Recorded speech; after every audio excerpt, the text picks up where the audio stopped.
The top of the world, the Greenland ice cap. For countless ages, it has been a frozen expanse, feared by man, shunned by animals, a white, cold, empty place. But today, more than ever before, there has been reason to invade this whiteness, to mark and explore it for an urgent military purpose, that of finding a means of transportation across the ice cap by which troops and heavy equipment could travel to potential bases, protecting the northern approach to the Western Hemisphere. In 1952, the Army Transportation Corps organized and sent an expedition across the gigantic ice cap that covers most of Greenland. This is the story of their mission. A principal feature of Greenland is its ice cap, over 800,000 square miles of snow-covered ice, ice that rises to 10,000 feet above sea level. In the narrow coastal belt of northern Greenland, there are possibilities for future military bases of important strategic value. But such bases can only be built and maintained with heavy equipment, which must be brought across the ice by a surface route from Thule.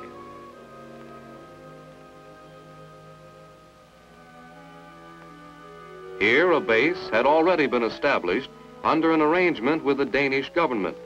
Sea and air terminal facilities, as well as housing, had been set up in record time. And now in the spring of 1952, a group of Transportation Corps personnel had arrived at Thule with the purpose of making a preliminary field reconnaissance of the ice cap with heavy commercial sled equipment. Although this was good equipment, it had not been specifically designed for the difficult ascent to the ice cap. Formerly used for hauling in and around Thule, the sleds needed to be repaired and converted. All the work was carried out under field conditions by sled detachment personnel. Expeditions had left Thule before to go further north, led by such explorers as Perry, Rasmussen, and Freuchen.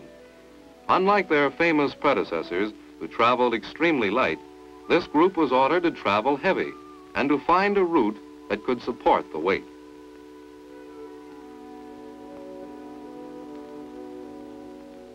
One heavy load would be the Wanigan, a sort of bunkhouse on sled runners in which the men would eat and sleep. It was built solid for a lengthy stay on the ice, for protection against the fierceness of Arctic blizzards. Much aerial reconnaissance of the ice cap had been accomplished, but from the air the heavy snow cover prevented an accurate picture of terrain difficulties. Aerial photography was used to bring the few existing maps of the area up to date, and finally a route was laid out across the ice cap.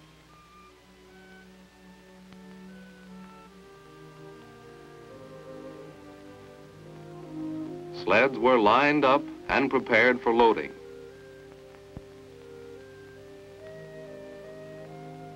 The plan was to carry large amounts of fuel and to call for relatively few airdrops for resupply. The problem of keeping food under refrigeration would be no problem. One of the few interests en route would be food. Mealtime is an important break in the routine of Arctic travel. The day arrived for departure. The first leg of the journey was from Thule to the slope leading to the ice cap. There were many problems ahead. It was not at all certain that a route could be found which would support equipment far heavier than the dog sleds that had explored the ice cap in years past. Because it might be necessary to send out subsequent expeditions with lighter equipment, this group was on its way in early spring, so that a maximum amount of time would be available before September, when weather would make it difficult for further ice cap exploration.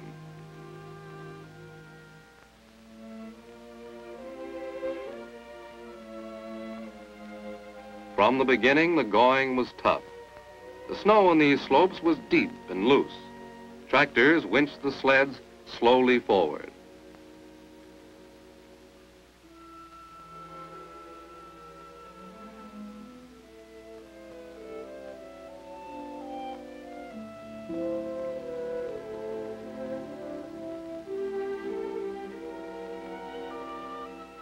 After the sled was free, it would be unhooked and coupled to continue in the train.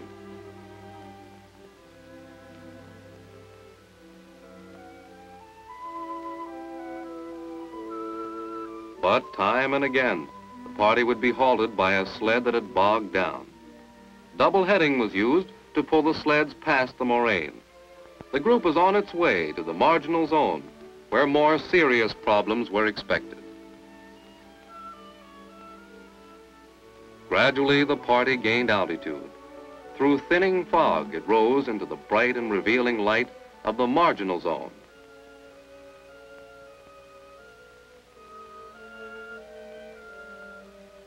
But although the visibility became excellent, there was much that could not be seen here. Even from the air, crevasses, deep cracks in the ice, were to present the most formidable obstacle of the trip. A vehicle could easily fall into a crevasse with its driver, so a remote control technique was used. Working with lanyards attached to his track brakes, the driver could walk safely behind his tractor. Skiers would feel ahead, probing, making sure of a firm route. Much assistance was given by Transportation Corps helicopters called up from the base. They could scout large areas for signs of crevasses. Once this marginal area was crossed, they would be the relative safety of the central ice cap. But much time was spent here, advancing and backtracking, pulling vehicles out of small crevasses, avoiding the large ones visible from the air.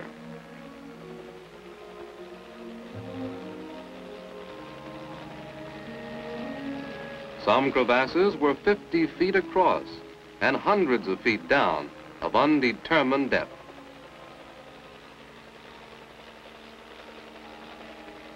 The area ahead was scouted most carefully. No vehicles were lost, but unfortunately some of the smaller crevasses were discovered by the sleds themselves.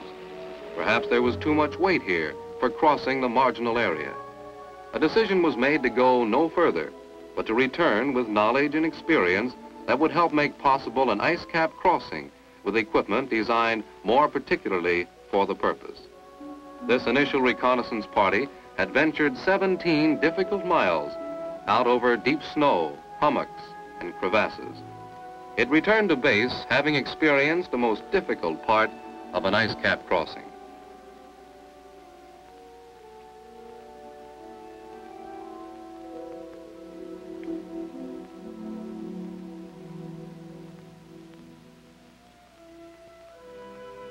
There was still time in the summer of 1952 to prepare for a second venture onto the ice cap and perhaps across it. In July, the Thule detachment was reinforced with additional experienced personnel. They readied equipment that had been selected with knowledge gained from the spring reconnaissance. Weasels, amphibious snow tractors, were modified with cab extensions for housing radio and seismic equipment and to increase living space. To aid in navigation and observation, astrodomes were installed and made snow-tight. Broader runners for low ground pressure would help keep the sleds from bogging down. Pipe stanchions were erected to support a canvas roof and sides. These one-ton sleds were in sharp contrast to the heavy wooden wanigans taken on the spring trip. The route would be staked with 12-foot trail markers painted international orange. The sleds were loaded on trucks for the trip, over now snowless roads to the base of the ice cap.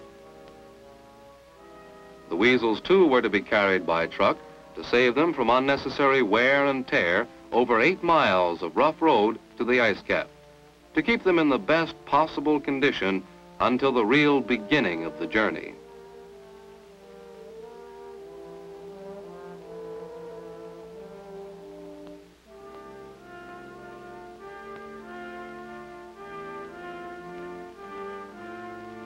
The ice cap again. Could the road that led to it continue over it? Every possible use had been made of knowledge gained in the past. For example, the weasels were more maneuverable than the tractors used by the spring group, and their longer hulls would help bridge crevasses. But next day, a start was made under unexpectedly good conditions. It was 3 a.m. and cold, clear weather. The temperature had dropped, and a crust had formed on the slushy snow, helping the group to make fast progress. Like so many Army trips, at the beginning, this one looked easy.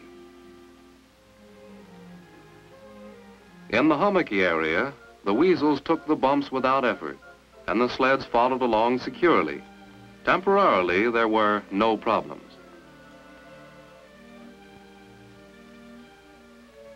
And then the pace was slower.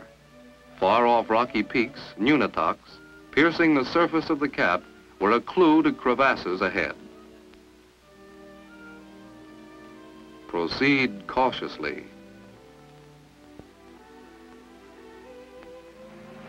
A helicopter was called to help scout the area.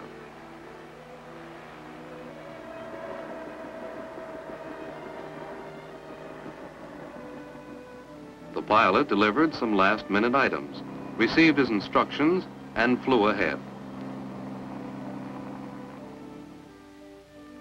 The Snow Scout, an air-propelled reconnaissance vehicle, was especially valuable when visibility from the air was poor.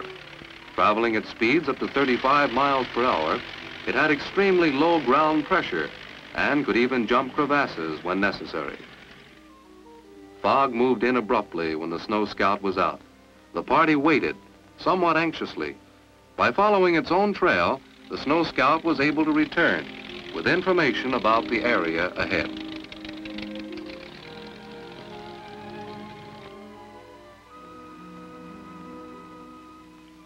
Now, as the weather became worse, it was possible to continue on in the tracks of the Snow Scout.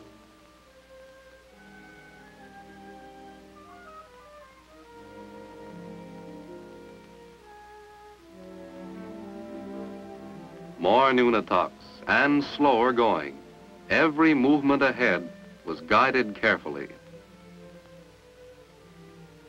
In particularly delicate areas, 2 markers were placed to indicate a safe lane between.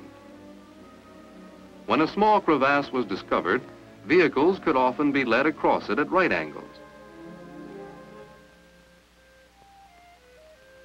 In spite of precautions, vehicles did slide in.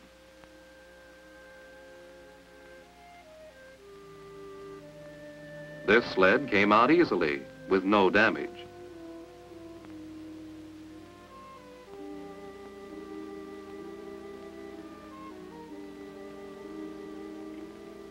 A crevasse that looked small might be wider farther down, as big as a cathedral.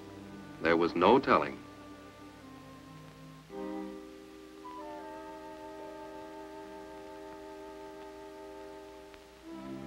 While this group proceeded up the ice cap toward Camp Alpha, the remainder of the sled detachment at Thule, informed of the difficulties being encountered, decided to cross the Wolstenholme Fjord to find a better route up the ice cap.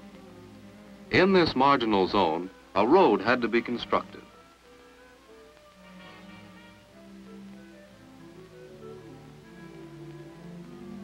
The big job here at Nunatarsuaq Peninsula was to build the road from the beach up to the base of the ice cap. Road building equipment was brought ashore under unfavorable conditions. There were extreme tides to contend with. Also, the beach lay very close to the Moltke Glacier, and from the calving cliffs of this glacier, miniature icebergs, bergy bits, would break off and drift in, interfering at times with unloading operations. Equipment had to be carefully handled, since it was exposed to considerable wear and tear from the rocky soil of this area, morainic deposits from receding glaciers. Sled detachment personnel in an engineering role made the road building project a success.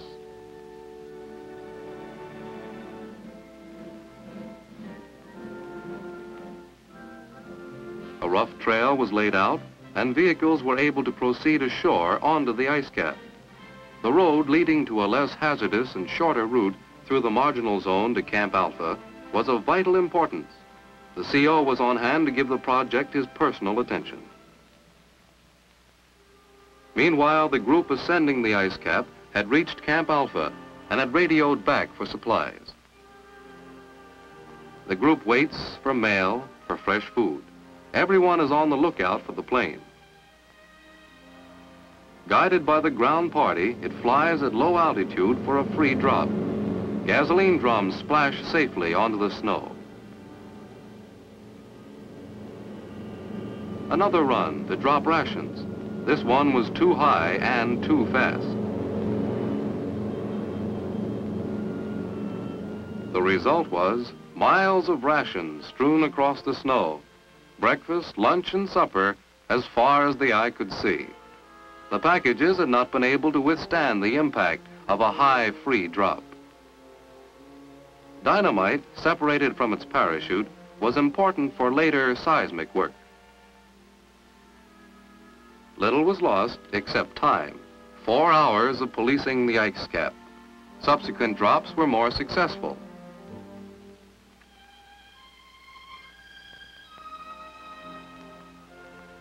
At last, supplies were organized. 55-gallon drums of gasoline had not been carried over the crevassed area in order to travel as light as possible. Now the fuel was transferred to 5-gallon cans for easy refueling en route. Full tanks eliminate the danger of moisture condensation within and subsequent freezing of fuel lines and fuel pumps. A cache was dug. Here surplus supplies would be stored to be used by other Arctic parties or perhaps by this group on its return trip. Finally, the cache was marked. Henceforth, Camp Alpha would not simply be a geographical spot on a map, but a true camp with a well-stocked deep freeze. And now the party was ready for the 800 miles across Greenland. In many ways, it was going to be like an ocean trip across a sea of frozen water, with some of the pleasures of an ocean trip, like sunning on the top deck.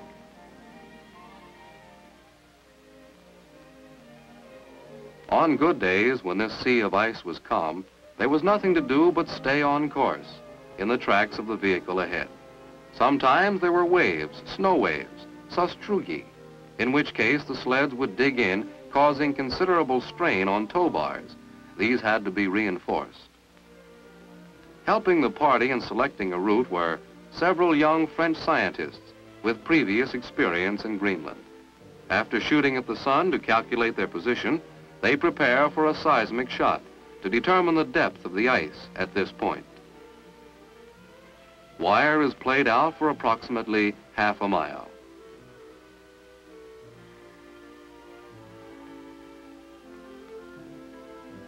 The seismic shot will be made with an explosion of dynamite placed just below the surface of the snow.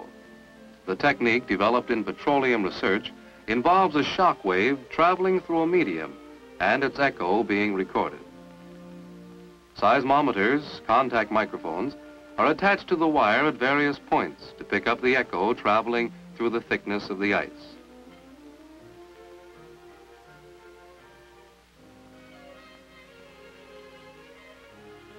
The wires connect to a blasting machine and to a seismograph installed in a cabin extension at the rear of a weasel. Everything is ready. The charge goes off.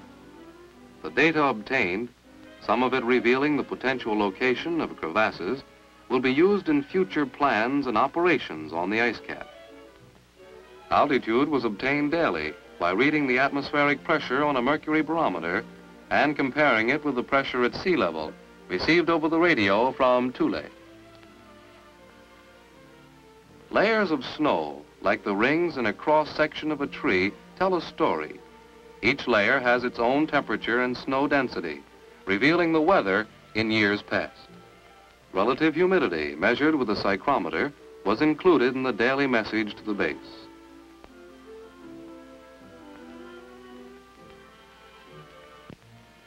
One weather condition that the eye could see for itself was the approach of a blizzard.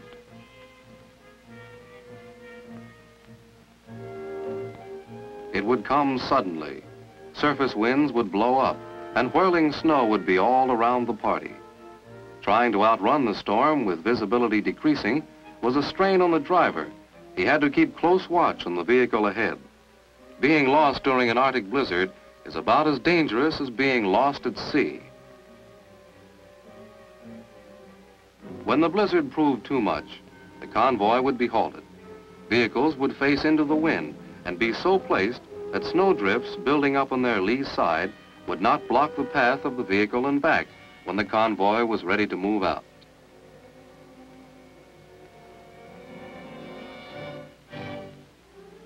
The big blow.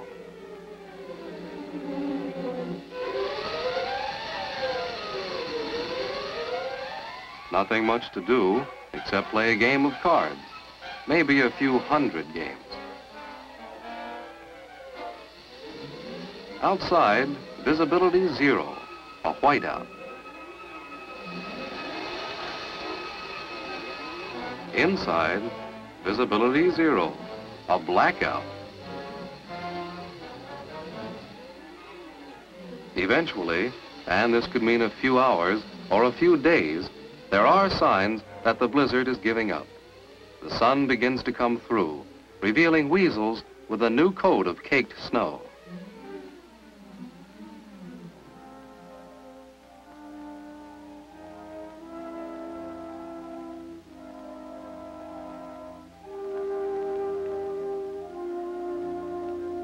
A blizzard wastes time, and as soon as it appears to be letting up, the convoy is anxious to get started.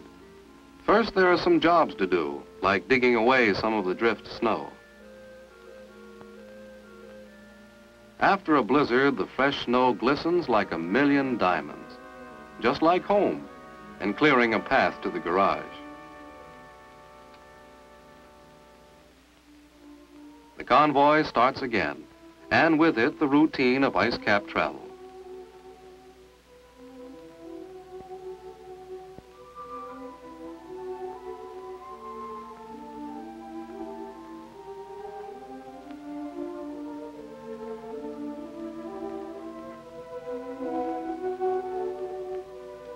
You go ahead at about 6 to 7 miles an hour, staying in the tracks of the vehicle in front to relieve the strain on your vehicle.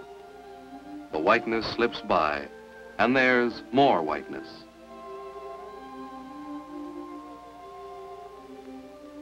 And it's daylight all day. You've got the sun in the morning and the sun at night. The group comes to a halt for an airdrop, supplies for the final leg of the trip.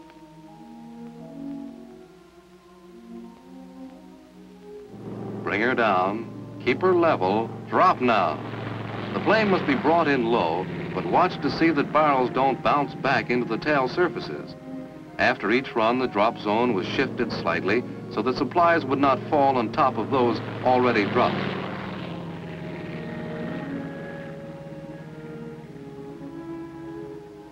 The first interest was the mail, which was a one-way affair, since letters were received but not picked up. Contact with family and friends was maintained by an arrangement with the base, which sent out letters informing the people at home on the health and well-being of expedition members.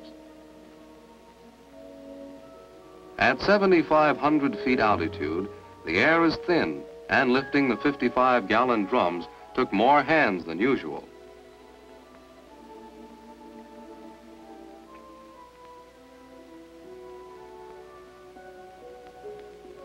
And at such altitudes, because of the greater loss of energy, as well as the long hours and the cold, supplemental rations were provided. Frankfurters were counted out carefully. And steaks were cut with hairline accuracy. Hot, steaming chow on the empty ice cap made up for a lot of other things that weren't around. There was a general cleanup. The men got ready for a big date with their destination. The ice cap seemed less hostile now, almost friendly, at least better known, better understood. The cap began to slope downward. Not much of a slope, but it quickened the pace.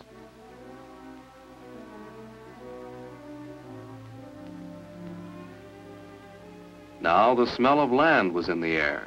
The party stopped. There was something ahead. Water. A lake.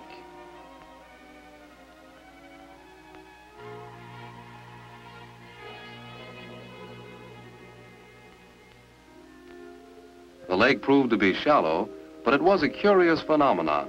A lake on the ice. Being amphibious, the weasels were very much at home here.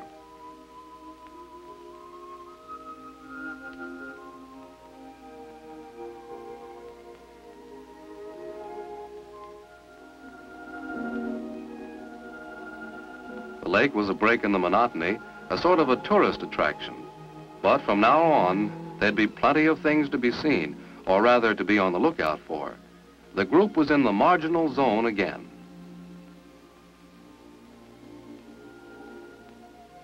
Those strange dark clouds ahead, they were a reflection of land. But land wouldn't be reached before dozens of melt streams had been crossed. 6 to 7 miles an hour became 2 to 3 miles an hour.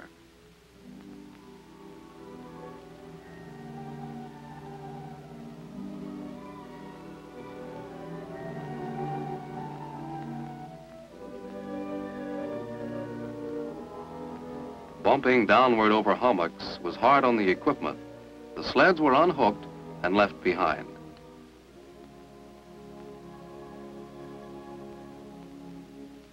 The weasels were taken by the hand and led over larger hummocks and more frequent melt streams.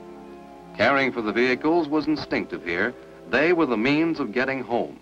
To avoid crossing melt streams, paths would be selected in between, but sooner or later, one would have to be crossed.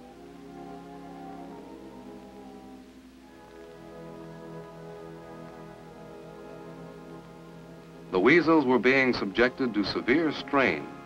They couldn't undergo too much of this. Should they be taken any further? The answer was decided by the view ahead, bright gleaming cliffs of ice and land. The party went forward on foot, eagerly, each man a Perry, an Amundsen, an explorer of the white unknown.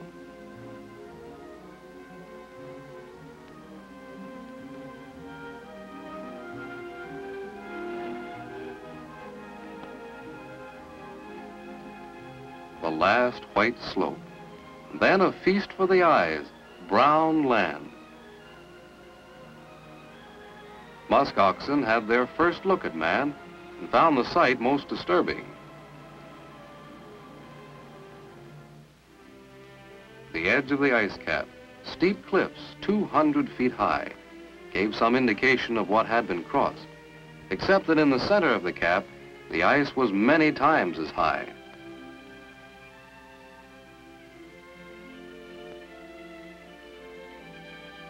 Where the cliffs had collapsed might be a good place for a road someday. 400 miles from the North Pole, amid rocks and a few miniature flowers, there was a pause for chow.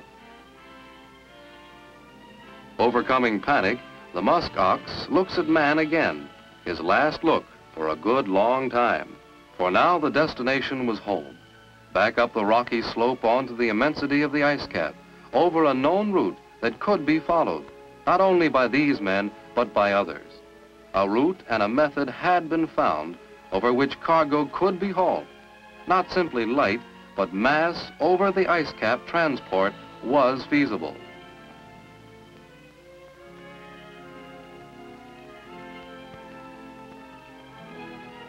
The trail was there, 800 miles of it. The mission had been accomplished.